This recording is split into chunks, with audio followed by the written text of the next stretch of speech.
Before the world was torn apart by trenches, Before the world was torn apart by trenches, gas attacks, and global destruction, the United States lived in a very different reality. In the early years of the 20th century, America was not thinking about European wars.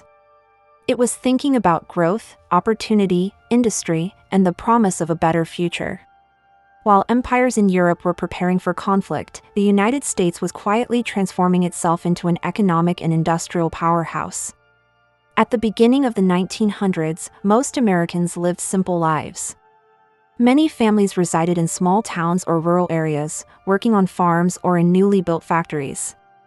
Cities like New York, Chicago, and Pittsburgh were expanding rapidly, filled with smoke from steel plants and the sound of machines running day and night.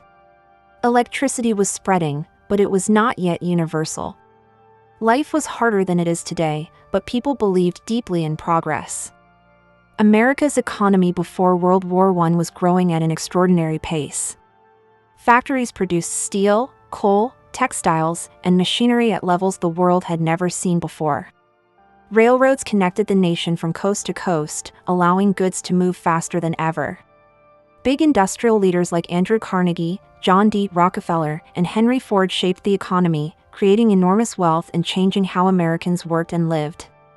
At the same time, millions of factory workers earned low wages, worked long hours, and faced dangerous conditions. Immigration played a massive role in shaping American society during this period. Between 1900 and 1914, millions of immigrants arrived from Europe seeking escape from poverty, political oppression, and rising tensions back home.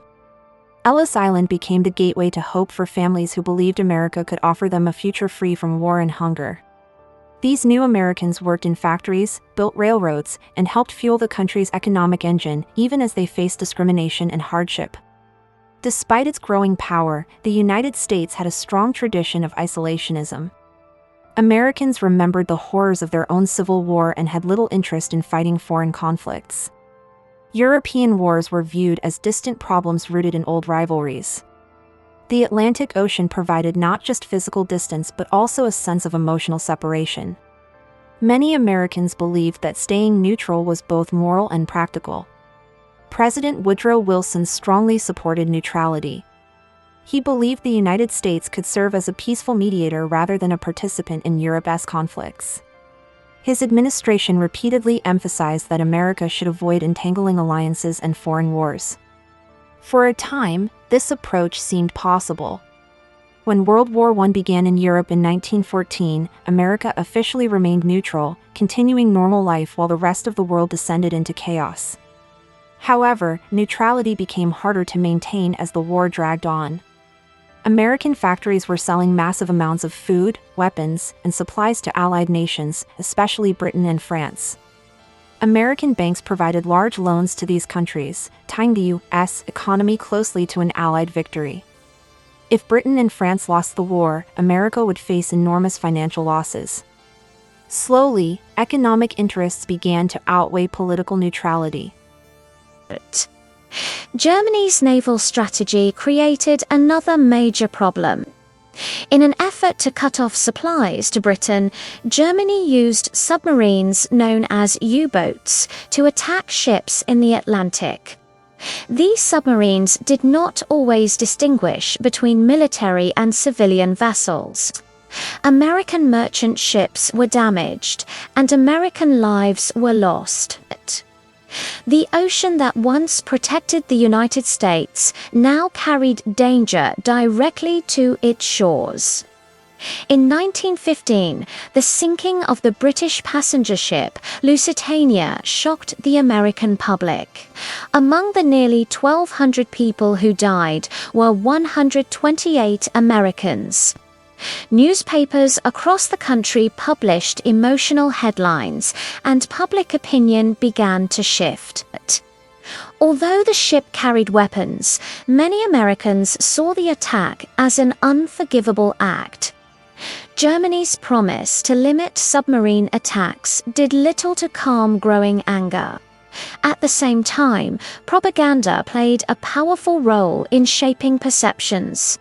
British media portrayed Germany as brutal and inhumane, and these stories spread quickly in the United States. Images and reports of destroyed cities and suffering civilians fueled emotional responses. While not all reports were accurate, they deeply influenced public opinion and made neutrality increasingly unpopular. Another turning point came in 1917 with the interception of the Zimmermann telegram. This secret message from Germany proposed a military alliance with Mexico in the event that the United States entered the war. Germany promised Mexico the return of lost territory if it attacked the US. When this message became public, it caused outrage.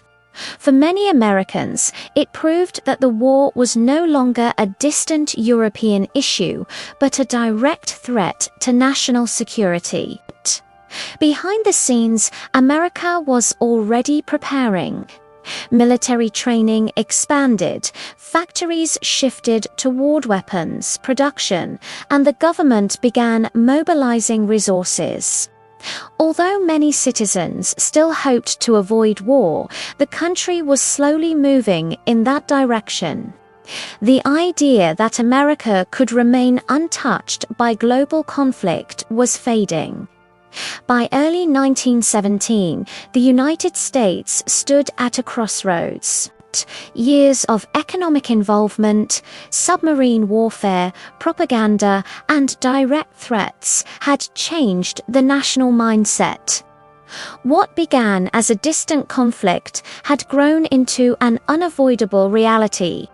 The country that once believed oceans could protect it was about to step onto the world stage as a military power. America's entry into World War I would reshape its economy, society, and global role forever.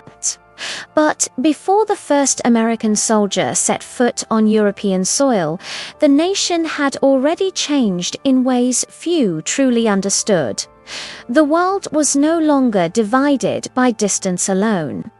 Technology, money, and politics had pulled every nation closer together. This was the America that stood on the edge of war, a nation built on hope, growth, and opportunity, now facing the hardest decision in its young history. The decision to abandon neutrality and enter a global conflict that would define the 20th century. And this was only the beginning.